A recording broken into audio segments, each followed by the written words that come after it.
Okay, welcome to the Art Gallery in the library, everyone. And before we start, I wish you all a happy Library Week. You may or may not know that this is the week when Turkey celebrates libraries and librarians and so on. That's why we are treble booked today. We have 3 activities going on at the very moment in the library, and in an hour or so, some students from Mamak, or a school in the area, will be coming to have a little tour of the library and learn about what we do here and so on. So I wish you all a happy Library Week.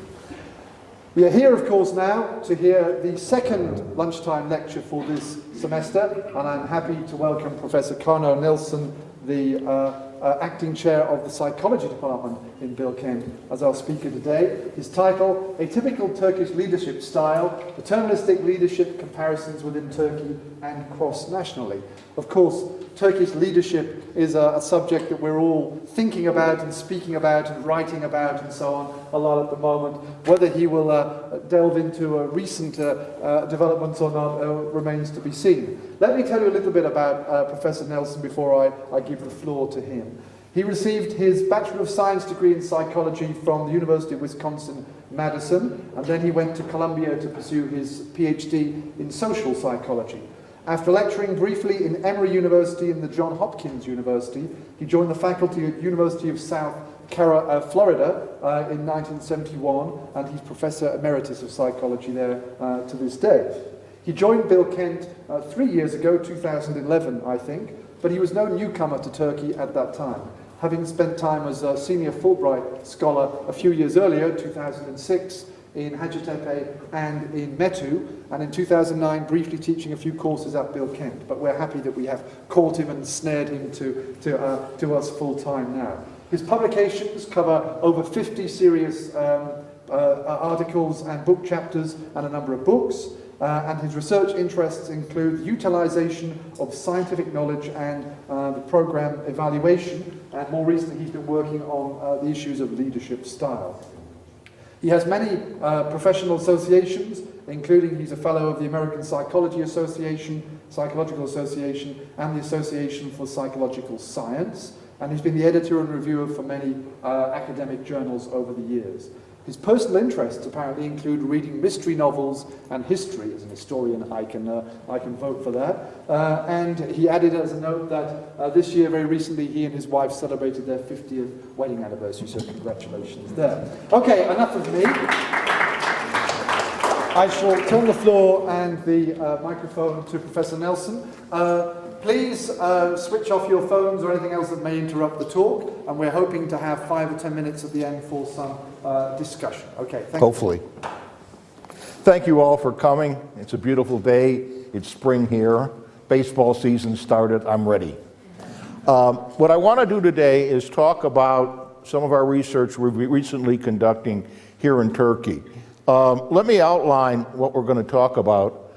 First thing I want to do is define what we mean by paternalistic leadership, and I think that's important, and discuss how we measure it a little bit. Then we're going to move into an area of looking at differences within Turkey. What happens here, and you'll see in a minute, that many times people talk about countries as unified, a unified culture, and that's just not the case. And there's been very little research looking at differences, and we have 2 studies, one dealing with who owns the company. Is it family-owned, government, or multinational, and what's the impact there? The second one is type of worker, and there we're looking at blue-collar versus white-collar workers, and that difference. And finally, we're going to talk about a study where we collected data from the United States, Turkey, and Armenia. And we're going to look at comparisons there. So that's what I'm trying to do here, to give you an idea of what we're talking about. Now, what is paternalistic leadership? Basically, it's a hierarchical leadership where the leader not only guides the professional life, but also the personal life of the person. It's the father figure, if you will. That's exactly what we mean. And what happens here, the father, and we'll see in a minute, takes care of the child or the employees, and the employees show deference, show loyalty, and obey the leader. And that's what we're talking about. So there are really 4 types of leadership here. The one we're going to talk about is what we call benevolent leadership, benevolent paternalism. And here, the situation is that the leader really cares about the individual. That's the key. And you have another kind that's called exploitive, and the difference between the two is what is the intent of the leader. In the first case, it's benevolence. In the second case, I want to use those people.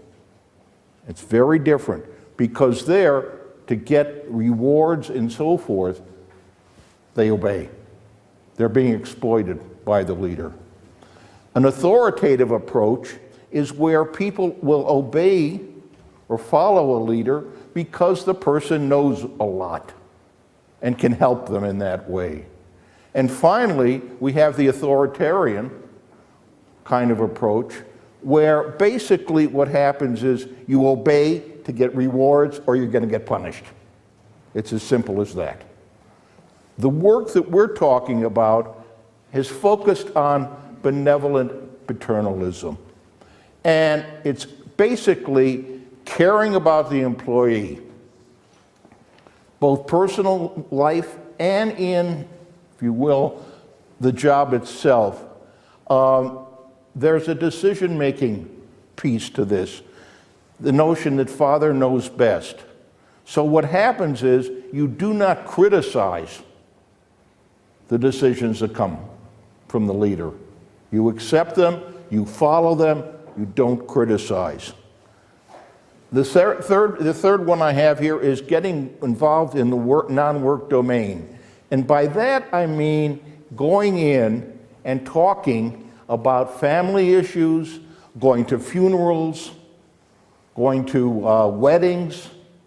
There was a company that we dealt with once that the manager, who was a member of the family, it was a family-owned firm, would greet every employee when they walked in and when they left every day.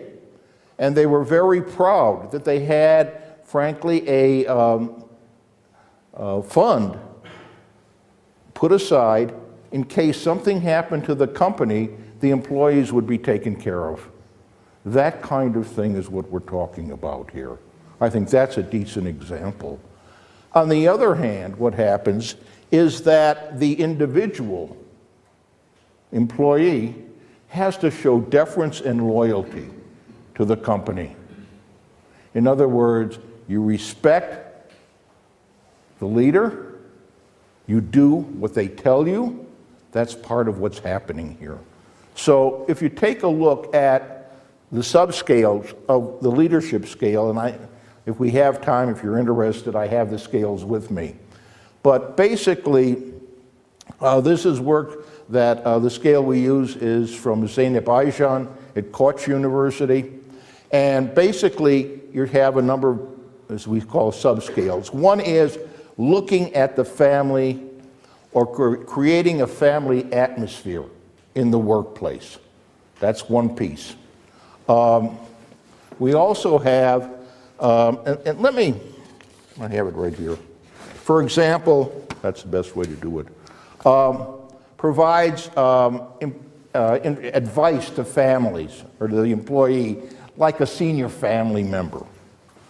Establishing close and individualized relationships with subordinates, shows emotional reactions such as joy, sour, anger in his relationship with the employee.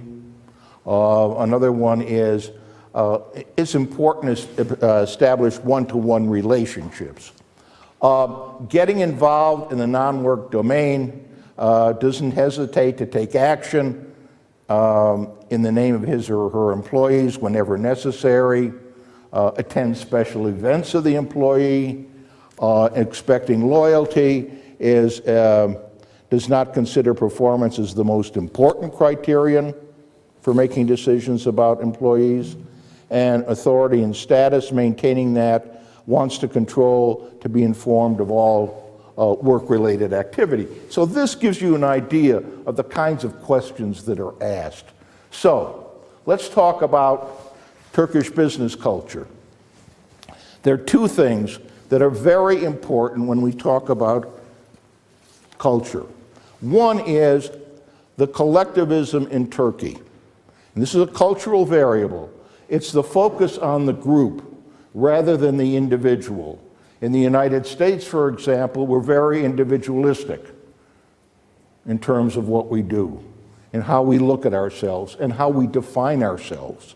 In Turkey, it's much more concerned with the group itself in that way.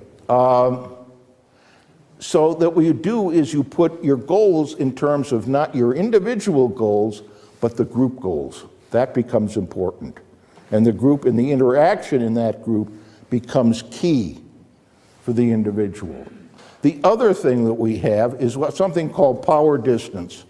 And that is the extent to which the community accepts and endorses authority and power differences and status privileges. And Turkey, very high on power distance. You can see that very clearly. My favorite example of that is a colleague who came from Turkey. She was a postdoc, came to South Florida, and kept referring to me as Dr. Nelson. This drove me crazy. I said to her, please, you're a colleague, okay? It's Carnot. She said, I can't do it. I said, what? I said, what's the problem? She said, you're older, you're more senior. So we finally compromised. I became Carnot Hojum. And literally that is what the kind of thing that happens here. So there is this tremendous power distance where in the United States, it's much less. So from that, frankly, it correlates, leads to this paternalistic leadership. That's where it comes from. These are major cultural variables in Turkey. Now, the first study, we wanted to look at type of ownership. And we did that for basically two reasons. One is that, as I said, people really have not looked at within-country differences. They haven't. You have the Globe study, which is a study of leadership with about 40 different countries, many of them, but they don't look at that. And some of the literature has, in fact, encouraged that. Gelfand and al., for example, Fisher has, I think, the most interesting thing, where he says that the social cultural variables on organizational practices are stronger in indigenous organizations compared to multinationals. And this was part of the stimulus for what we were doing, frankly. So that's why we did it. Now, what our hypotheses were is looking at family-owned, public organization, multinational. We look at organizational collectivism. That is the extent to which people in the organization look at the organization as a group rather than for individual rewards. It's group reward versus individual. Paternalistic leadership. LMX is leader-member exchange. And here it's looking at the dyad, the leader and the subordinate, or the supervisor and subordinate. And here we have a situation where, if you think about it, you realize that in many cases, you have a leader and you have subordinates, and there are two kinds of subordinates. One's in which there is a very close relationship, where there's a trusting relationship, where the individual then, the leader or supervisor, may give the other person extra duties to do importance, rewards, whatever. And the other kind of situation is where you have the individual, frankly, is, okay, he works there, you supervise him, but there isn't that kind of relationship. And so that is one of the variables we measured. Another one was obviously how satisfied you were with your supervisor. And finally, OCB. And that is organizational citizenship behavior. This is extra role behavior that people do that's not part of their job. For example, might be helping a coworker or taking extra care of a customer. So this is another thing that we've measured. And so this is where we were in this study, and what happened? We have the best results one could imagine. Take a look. Ooh, I can do that. Okay, if you take a look at every variable, you have family-owned, public organizations, and multinational. And if the letters are different across the row, that means those two are significantly different than one another. So what do you have here? In family-owned, we have higher organizational collectivism and paternalistic leadership, LMX and OCB, okay? Then comes our public organizations, they're number 2, and multinationals are number 3. The only place where there is no difference is supervisor satisfaction. Everybody's happy with their supervisor to a certain extent. Okay? Can everybody see that, I hope? So anyway, what this says is, hey, our hypotheses were supported, that in fact this is what's going on. You can see, as we say, the culture is suppressed in the multinational corporations. They are different. And this becomes sort of important because if you are a multinational corporation, okay, you come to Turkey, if you don't understand the culture, you're not going to be able to do business.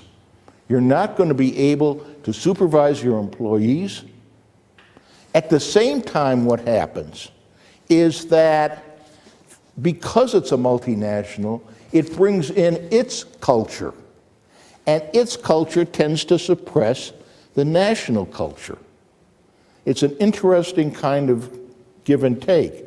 And what this means, obviously, in the long run, as you have more and more multinational companies working, the influence of the culture itself, internal culture, will be reduced. That's what was so interesting here. Now, we also looked at relationships between all these variables. And there's one thing I really want to show here, and that is this correlation. Okay, collectivism, paternalistic leadership, related to LMX, fine. Supervisor satisfaction, of course. No relationship with organizational citizenship behavior. We're going to talk about that in a second. Keep that in mind. Then, public organizations. The same kind of relationships. Multinational. Notice the difference here. Highly significant relationship between LMX and OCB. In other words, the closer your relationship with your supervisor, the more you're going to do that extra behavior, extra kind of thing. But only in the multinational. That's the key. So, what do I conclude from all of this? Well, one, the proposition that Fisher had about the suppression is clearly supported. The culture went down. There's no question.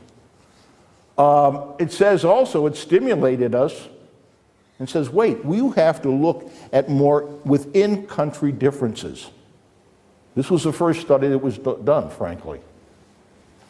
LMX is a mediator between paternalistic leadership and satisfaction that you don't have to worry about. But now, let's look at OCB. I think what is happening here, if we take a look and conceptualize the job as a, if you will, a family, then what happens is that organizational citizenship behavior is a natural kind of thing to do. If you're in a family and somebody asks you to do something extra, you're going to do it. You don't consider it unusual. It does not depend on your relationship to your father, if you will. It's just what is expected of one. So that's what I think is happening. The other thing is, we were the first, one of the few studies that look at organizational collectivism, and we wanted to continue to look at this.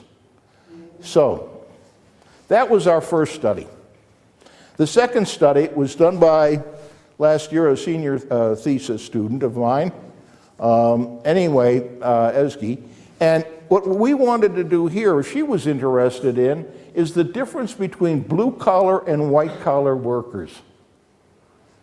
And because one time we looked at organizational variable, here we're looking at a personal variable, if you will. And we said, well, what are the influences, or what are the characteristics? And for blue-collar workers, they tend to be less educated, more traditional, physical labor, and white-collar, higher education, more modern, cognitive labor, they think. So what do we have here? We looked at, again, mean leadership differences, average differences between paternalistic leadership, collectivism. We also brought in power distance here, because we wanted to measure that for the first time. And we looked at an LMX, again, across blue and white-collar workers. Here are the results. And they're pretty clear. In fact, very clear. In each case, blue-collar workers are higher in organizational collectivism, how they perceive the organization, in how they perceive power distance, if you will. They perceive paternalistic leadership as higher, and they perceive LMX, leader-member exchange, is higher. Yeah, I got that. Notice what we find again, which brings a similarity between the two studies. We don't find any difference in supervisor satisfaction. They're pretty happy. It's a 5-point scale. So what we have here is, if you will, another variable looking at within-country differences that give the same kind of results. And basically, you know, we looked at correlational differences. There's very little just between supervisor satisfaction and blue-collar workers. It was significant, not for white-collar. And all the variables are higher in blue-collar workers, which tends to tell us that what we have here is a pervasive influence of traditional culture. So you have to look not only at the organization, but you're going to have to also look at the culture, at the type of worker you're talking about. Our third study is dealing with leadership cross-culturally. And we wanted to look at what its effects were. And we have 3 countries, which are probably very unusual: Turkey, the United States, and Armenia. We collected data, And what we find here is a very interesting kind of relationships where, surprisingly, if you look here, I'm getting good at this, if individualism and collectivism are both higher in Turkey than in the US and in Armenia. And what this seems to tell us, or at least our thinking at this point, is that Turkey is going through a change. There is a major cultural change happening here. In terms of being more collectivist originally, but what's happening is there's a modernism coming.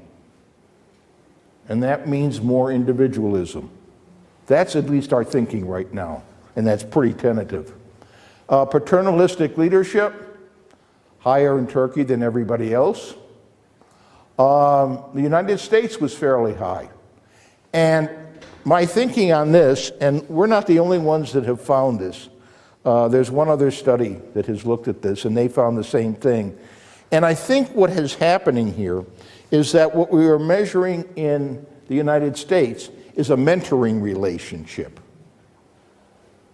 which is very different, where in fact the variables seem to be the same, the questions, but the motivation of the leader is somewhat different. And there may not be the extent of deference, for example. I don't know. This is a hypothesis we have. It's something I'd like to look at in the future. Job satisfaction in Turkey, people are more satisfied, or at least in our samples. And the final one was supervisor support. And here, the United States and Turkey are pretty much the same. How much supervisor support you get from your supervisor. Armenia is lower. We're replicating a lot of this in the second study because this is all new stuff, frankly. So we've also looked at relationships here, and there are a couple of things I think we need to talk about. One is that if you look at paternalistic leadership here, collectivism is related to it, and here it is related to job satisfaction and supervisor support in Turkey. You see the United States, same relationships. Exactly. Finally, Armenia, it's different. I don't know what's going on with Armenia. But here, individualism is related to paternalistic leadership, and collectivism, although significant, is much less. So you have a difference here that we're trying to figure out what's happening. It may, something in the culture, I have to talk to my Armenian colleagues about this. So, what can we conclude? Well, one is that there are effects of individualism and paternalism on paternalistic leadership from this study. That paternalistic leadership is really cross-cultural. It goes across. We know that there's data from the Far East, China, Japan, and so forth, showing, again, a very paternalistic kind of society in the organization. And second, I think third, there are positive effects of paternalistic leadership. Look, it's correlated with job satisfaction. And that's important. Because people who are satisfied, sometimes do a better job. So what do I want you to take home? Well, that there are positive impacts of paternalistic leadership. Caring for the employee is important. Certainly, it's expected and liked in Turkey. There are positive organizational outcomes. However, there are negative impacts. And one is in decision-making. All decision-making is at the top. You don't question. And this can lead very quickly to something called groupthink that was devised or proposed by Irving Janis, a social psychologist, and he was talking about the Bay of Pigs fiasco. For those of you that are not as old as I am, And right after President Kennedy became president, a group of Cubans with CIA help invaded Cuba to try to overthrow Castro. It was a fiasco. And people asked, why could such brilliant people make such stupid decisions? And the question, and Janice said, look, you had a group that was very highly cohesive. They felt they were being attacked from the outside. He just won the election. It was very close. You had a very strong leader. And in that kind of situation, are you going to say, you know, this is a stupid idea that you're presenting? Because what's going to happen to you if you do? You're going to be pushed out of the group, and nobody wants to do that. And that's what happens. Now, Kennedy learned his lesson very quickly. He was smart. When, a year later, we had the Cuban Missile Crisis, when Russia or Soviet Union put missiles in Cuba. He brought his team together, and he appointed somebody a devil's advocate, which is the person that criticizes everything that's said. And he picked a good one, somebody he really trusted, his attorney general, his brother, Bobby. And what happened? It worked. That's what bothers me. The other thing that happens, and we think, and we're checking on this, is the lack of initiative in employees. People are afraid to go beyond. It's a very cultural thing in Turkey. They're afraid to take risks, to take chances. There's a mixing of the personal life and the job, where you have paternalistic leadership. And finally, there's too much control. There's a lot of control from the top. And I think those are some negative impacts. I'm actually going to have time for questions. Where are we going with our research right now? Frankly, the first thing we're going to look at is more within country differences. One of the things we're fascinated by is generational differences. What are the differences that occur because of the generation you're in? There's my generation, if you will. Please, I get sensitive. Then there is the generation of my colleagues, which is my children's generation. And then obviously, I have another generation of my grandchildren, my grandsons. Now, what is the difference in those generations? And that's important because I think you're going to see change. And that's going to have an important impact in where Turkey goes and where other countries go if you see this. So that's one level. The other is level of education. What's the impact of level of education on this? And decision making. We want to look more at the decision making styles that are used, how the employees perceive the managerial decision making. The other thing that we're interested in is the negative effects of paternalistic leadership. And finally, we're interested in continuing our work cross-nationally. We have a study now where we have, hopefully have data from Germany, Spain, and Hungary, in addition to our regular 3. So that's the topic. I thank you very much for taking your lunchtime to come and listen, and I think you'd like questions. Let's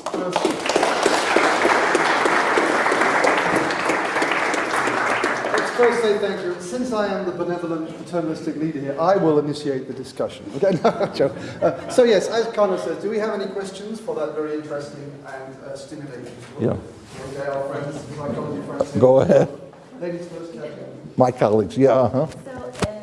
So, 2 questions. One is, what kind of companies did you include? Right. For example, the other one is, how did you make sure it's benevolent paternalism? Okay, the questionnaire, that's a good question, both of them. The first one is the first study was just random. Wherever we could get them, we did. And they were from all over Turkey, Western Turkey. My colleague, Savaş Şalan at Hacettepe, had his students collect data, frankly. The second study was done in government agencies in one city, and I pronounce it wrong. Anyway, it's S-A-Y. My pronunciation of Turkish is brutal. So, but anyway, it was collected there by one of our students. So as far as benevolent, we're not sure of the intent, but it's our feeling that that's what's happening. The questionnaires and so forth are written in such a way that you really don't know the intent of the supervisor. But typically, I think what we're seeing from talking to people is more benevolent. That's a good question. I'd like to figure out, probably ask another question in another study, is, okay, what do you think the reason is? Whether they'll tell you or not, of the employee, how do they perceive it? So this is their perceptions. Yeah. I have a technical question. If it's not too much trouble, can you go back to the table of study 3? Sure. Let's see if I can do that. There. This, Yeah. Yes, Carnot. Here, Uh-oh, I'm getting trouble. I see that Turkey, people in Turkey who took the survey always give higher It may be. answers. So could there be a bias? In this? Sure, absolutely. So They- then we can, how do you deal with such Well, bias? what I would do then is look at the average score on all the scales and then do a standard deviation. It's So technical. normalizing, Yeah, normalizing would be a way to do it, if we had because to. even though collectivism is high in the US also, right? Well, there are some differences. But if I look at the difference between individual and collectivism, That's, it's the opposite. There's a Yeah. contrast. Turkey individualism less than collectivism. US is the opposite. yeah, I don't think there's much difference. I don't think there's any difference between these two figures, obviously. Here there probably is. We haven't looked at it. Yeah. Okay. Yes. These questions that you were asking could be also asked by a sociologist or a cultural anthropologist, it seems to me. So I wonder how you would characterize how psychology is posing the question and Good question. doing the methods. I think a couple of things. One, in psychology, we focus on the individual rather than a group. And I think that's a major kind of difference. The other major difference is we're very quantitative. We're very big in numbers. So I think that although the topic could be looked at from a variety of perspectives, and that would be wonderful, it's the industrial organizational psychologists who are interested in what's going on in the organization. So that's how we got into it. We're closer, frankly, to people in business schools who study organizational behavior. But I can see how it could be studied in other ways. Other questions? Charles. Yeah. I have a question and a comment. The comment is you could also look at this other than the intergenerational aspect, you could look at from the point of view of gender differences. Right? Yes, we have So not. supervisors' gender versus supervisees' gender, how these relationships might change according to I like that. gender differences. And my question is, how did you measure some of these things, individuals and collective? What are the questions that you asked?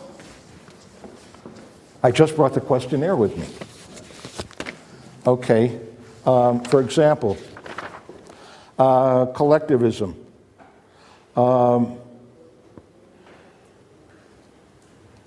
Employees, this is organizational collectivism.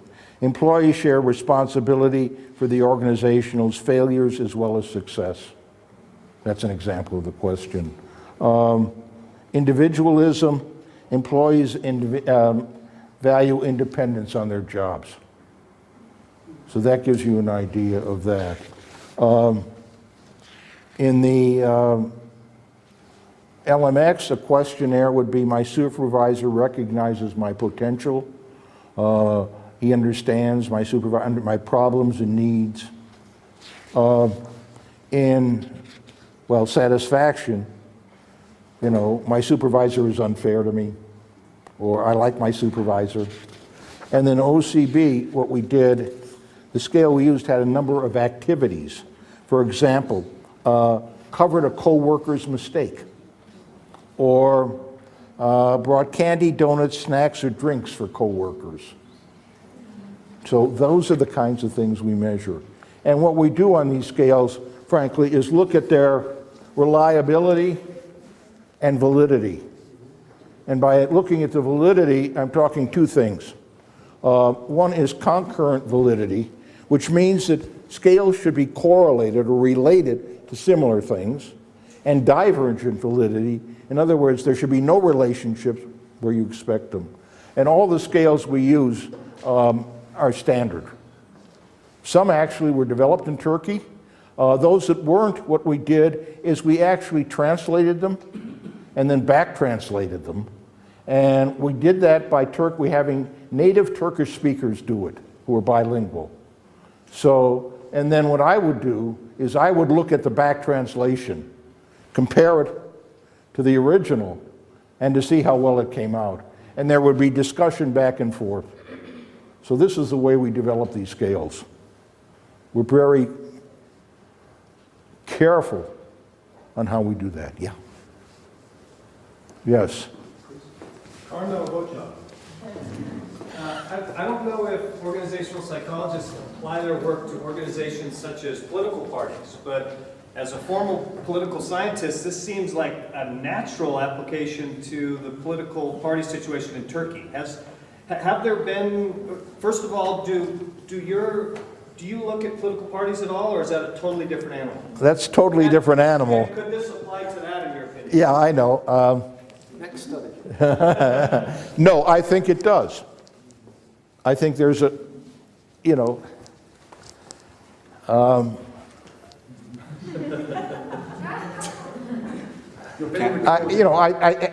the analogy is so strong. It helps me. If somebody says to me, for example, from the States, what is going on in Turkey? I don't understand it. This helps me understand it. That's where I'm coming from on this. Have I studied what people think and so forth? No. The political situation. I think, you know, frankly, and this is my personal opinion, that many of the leaders in Turkey believe in this paternalistic leadership. And that's what you're seeing. And that may be a ramification of what's happening. That's my personal opinion. Okay, I have no data to back it up, but that's where I would stretch it. But in terms of your field, you don't look at organizations such as political parties. That would be a different animal. Yeah, it is fair, because many of them are voluntary organizations. They're very different. Yeah. There was a question over here. Yes.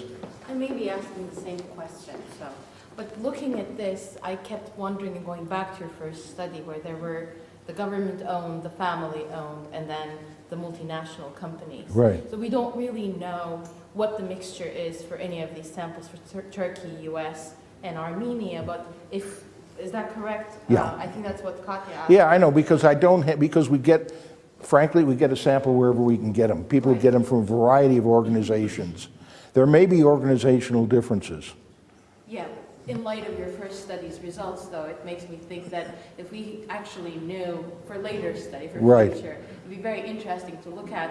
Well, also we have considering the generational Yeah. differences. Well, with the data we're collecting now, we're fortunate because we're looking at people that are involved in customer service.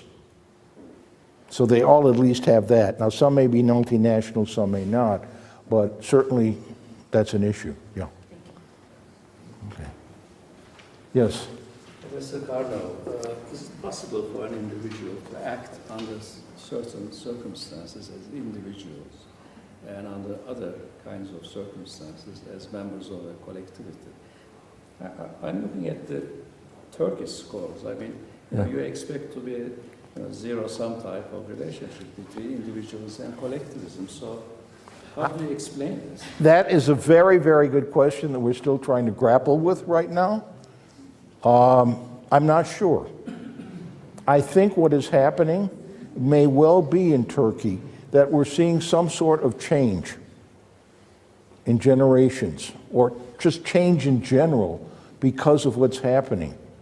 If you take a look at Turkey 20 years ago and how it is today, there's been a tremendous rapid change, urbanization, more in industry, service industry, these kinds of things may be changing the culture in some way. And I'm not sure. I'm honest, I don't know. I don't have all the answers, thank goodness. But anyway, seriously. And just thinking about what Professor Hepper said, it's like, for instance, from America but living in Turkey, and you just characterized Americans as being more individualistic, but I'm the one here at Bilkent in my unit who always brings the cookies, etc. So I am an example of that balance right there of individualism and collectivism. That could be, yeah. You know, it's an interesting question. And I think that one of the nice things about this research is that we're in a stage where there's been very little done. And that hopefully colleagues, students will be encouraged by what we're doing and work on this, because it's not an easy area, but it's a fun area. It certainly stimulated me. And frankly, I wasn't involved in this till I came to Turkey, when I made I was at Hacettepe, and 3 students were meeting with their doctoral supervisor, and they asked me to sit in, and I said to them, look, you know, they were doing their study. I said, why don't you do what we call a 360-degree evaluation, where you were evaluated by your superior, your coworkers, and your subordinate. And you know what they did? They looked at me and laughed. They said, you can't do that in Turkey. Why? Because you don't criticize the supervisor, 1. 2, so the data would be rotten there. What is the term that Turks use to talk about their coworkers? When I ask them, my students, they always give the same answer. Friend. And friend has a connotation. Do you criticize your friends? Would you do that on an evaluation? That's how I got involved in this, frankly. Okay, time is more or less up, so let me just, first I want to thank library staff and so on who worked very hard to organise the talk, and to inform you that next month our 3rd and final lunchtime lecture will be quite a tasty venture. Professor Ulrike Salzner from the chemistry department will be coming to talk about chemistry and food and cooking and so on. She may or may not be bringing some samples. But let's put our hands together again and thank you.